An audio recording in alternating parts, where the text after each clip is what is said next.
What's going on, everyone? Chris here with Clutter Reduction Junk Removal in Palm Beach County, Florida. And today I went to a job for a repeat client that heard me from one of her neighbors I did a job for probably about 6 weeks prior to the first time doing a job with her. And they had seen my truck when I was at the same community months before that. So that just kind of goes to show you how word of mouth can kind of spread.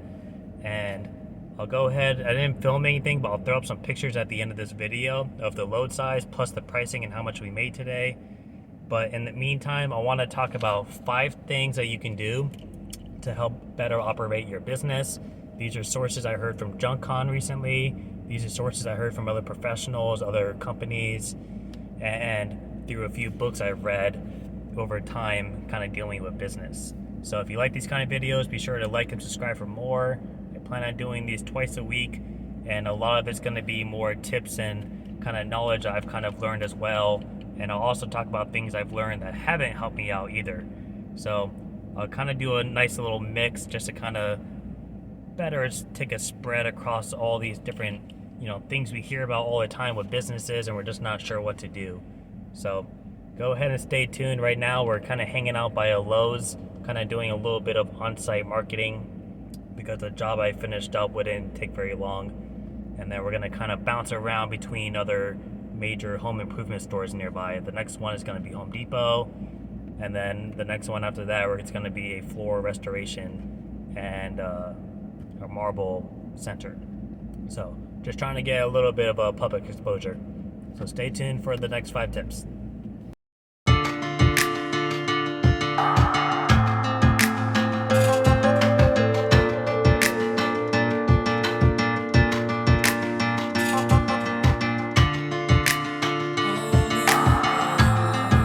Alright, to start off the list of 5 actions to do to better operate your business is staying consistent. And this is probably the most important tip out of everything, and probably the most important thing you could possibly do for your business is to stay consistent. Whether that's marketing, networking, goal tracking, keeping track of your cash flow so you always know where your business stands. Everything you do needs to be consistent. Whether you're busy, you're slow, it doesn't matter. A lot of people, they get really busy and everything kind of gets put on the back burner. I'm guilty of it as well because I don't want to get burned out. And my first priority is making money so I can stay afloat. But in the reality, everything that goes on behind your business is more important than making the money because that's where the money comes from, right? So when you do networking, you meet other people, you spread out by word of mouth, which is a great tool for marketing. Whether you're putting your signs out, your door hangers, if you're doing social media ads, everything you're doing needs to be 24/7. This is a very feast or fathom kind of industry. Sometimes you're going to be slammed and you're going to be working 7 days a week, pulling in great money. And then other times of the year, you may be really slow and you won't have a job for a couple of days. Maybe you won't even have a call for a couple of days. And that really hurts you as a business owner. It's a lot of stress, especially when you start having employees and you have a whole operation going on. When you're slow, that's hurtful. So you really want to make sure that 24/7 you're marketing, you're networking, you're keeping track of your cash flow, you're pursuing your goals, everything that you're doing, no matter what. And if you're running this on your own and you start getting overwhelmed when you're busy, take a step back from the things that are most time consuming. Like if I'm working 7 days a week, I'm not going to want to go to a networking event at 9 o'clock in the morning over a job. But that doesn't mean that I can't, do social media marketing. That doesn't mean I can't go out late at night and put out signs, right? So some parts you may have to put on the back burner given time, but for the most part, you want to keep that effort there.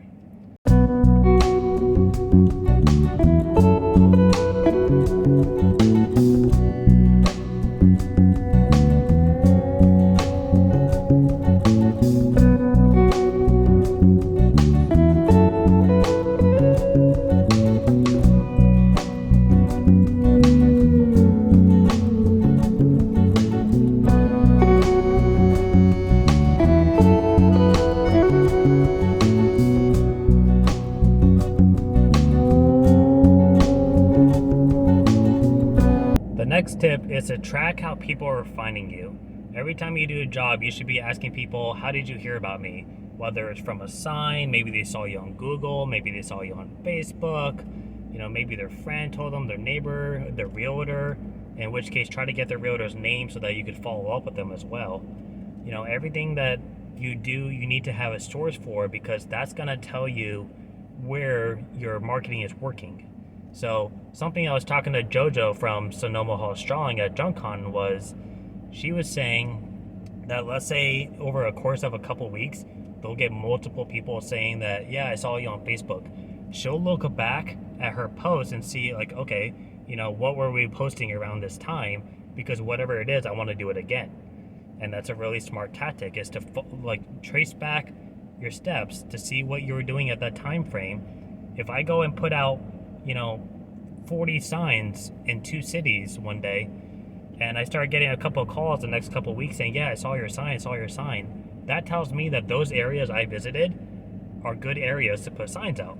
Either they're really populated areas with a lot of traffic, or they're in good enough positions where people were able to read it in a quick second. So always ask how people are finding out about you. This is also a great way to kind of help filter out your marketing to see what actually works and what doesn't. And that's going to lead into your budget, which we'll go over later on. Right. We just went to the dump. I tried to donate that couch. It was a nice couch, but I went to 2 different places and they both said that it was too big of a piece at the time. So I wasn't able to donate it, which is annoying because it was actually a pretty decent sectional couch. But I digress. Next up on the list is to stick to what works. The saying, don't fix what isn't broken. Same thing kind of applies here. If you figured out a pricing that works for you, that handles your expenses and is competitive with your other junk removal companies nearby, stick with it until you need to actually increase prices because of expenses. Maybe you add on some employees, you get a new truck, you get some more bills, higher insurance, whatever the reason. Stick to what works for now. If you're not at that level where you found a pricing that works for you, you're going to have to play around with it a little bit. My recommendation is to look up other companies in your area, try to figure out their pricing, figure out how big their trucks are in comparison to yours, and then kind of go off of that.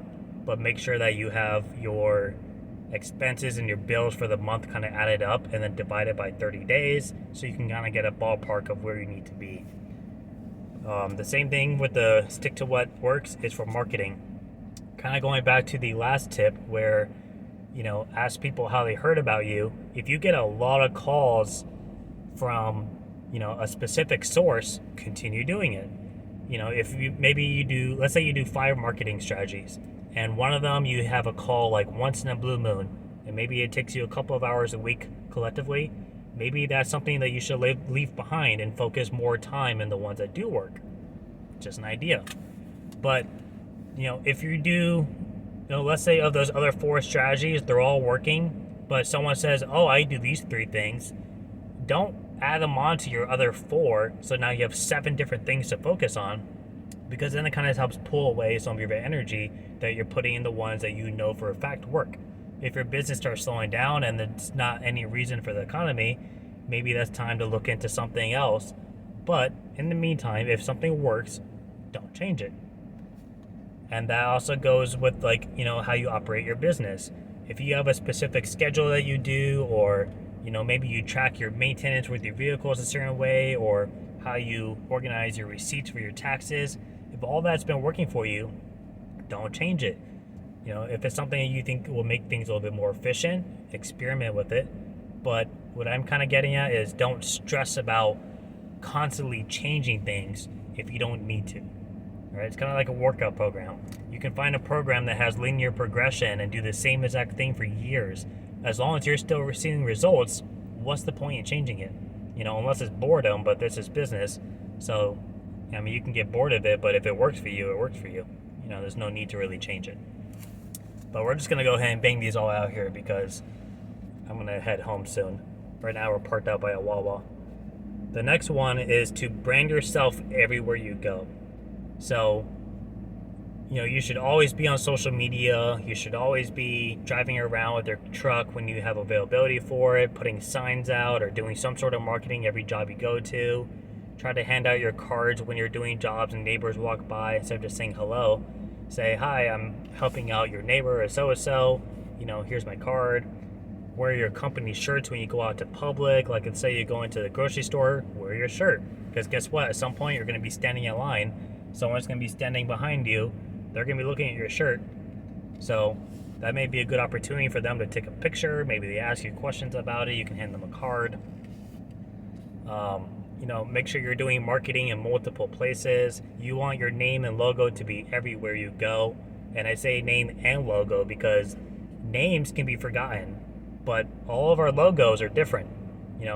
There might be another company out there, like, let's for example, 1-800-GOT-JUNK.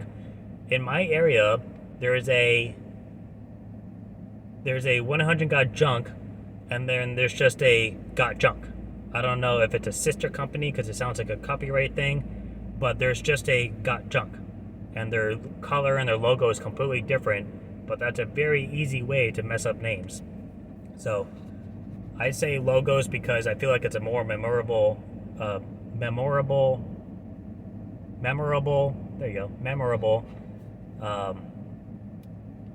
of visual than just a name. So just keep in mind, everywhere you go, always be publicizing your business in one way or another. And then the next one and the last tip is budget. And that is to treat it like your personal finances. Try to avoid unnecessary spending. Try to focus on the marketing that does work, so you're not having to pour excessive money into something that's just to try. It's one thing if it's a cheap thing, but if it's going to cost you hundreds of dollars, maybe reconsider. Maybe try to find a cheaper way to do it. Speaking of cheaper, shop for discounts and deals. I just had to buy tires for this truck. I got this truck back in April. I didn't realize how quickly tires diminish when you're pulling a trailer. So I just had to buy tires, and it ended up being almost $1,500. But guess what? I shopped around. I found a place that had a $110 discount on it, plus another discount, and then I also got a rebate for it. I ended up taking off like $350. It was the best thing I could find out of like 15 other places. But I shopped around for deals, because although it's still a tax write-off and expense, it's still money that's going out of your account that's not going into your pocket at the end of the day. So things to keep in mind. Don't buy just unnecessary equipment just because it looks cool. Stick to what you actually need. And the same thing goes for supplies. Don't just go buy all this crap just because. Stick to what you actually can utilize, what will make you money, what will make your life easier, and, treat it like a personal budget. Try to think of, okay, I need X amount every month, every week, every day for bills. Try to set out a schedule for how much you want to kind of fork into marketing every month, and don't surpass that budget. Unless you have a surplus in income or you find something that really works and you're running out faster, that's one thing, but try not to go overboard. And then kind of just a bonus tip for you guys, because it's actually 6, not 5, is to educate yourself. So read books, learn from other people, watch YouTube of other companies, see what they're doing. That's kind of what I'm doing, is I'm just kind of documenting my journey as a business owner, and I film what works and what doesn't work. So, look at other companies, try to find companies in your area especially. Like I started off watching Sonoma Haustrauling, as I'm sure a lot of you guys did too. And a lot of their advice is really great, but they're also in a different state from me that's completely different. They charge differently because they're charged differently for disposing items or recycling items. I don't have a lot of those issues down here. So try to find companies that are in your area and, kind of look at their problems, because there's a good chance they're going to have the same problems. And the other thing too is don't be afraid to take like workshops or classes on like networking or branding yourself, or how to be a better communicator via email, or how to talk to professionals, or how to market better. Whether it's free or it costs money, don't be afraid to do it, because there's a good chance you're not only going to meet people that you can network with, but you're also likely going to learn something. Even if it's from a different industry, you may learn something that you can apply to your own, or maybe change just a little thing about it, but it's going to make a drastic change in how you operate as a business. So that is all I have. Those are 5 plus a bonus tip for actions that you can take to kind of help better operate your business. And again, I'll be posting. See, he just took a picture of the trailer. I'll be posting the pictures of today's job plus how much money we made. And I believe the next video is going to be tips from JunkCon as well. So be sure to stay tuned for that. Again, if you like these kind of videos, like and subscribe. It helps me out and it gives me a reason to keep doing these. And until then, I hope everyone's businesses are going well and have a good rest of your day.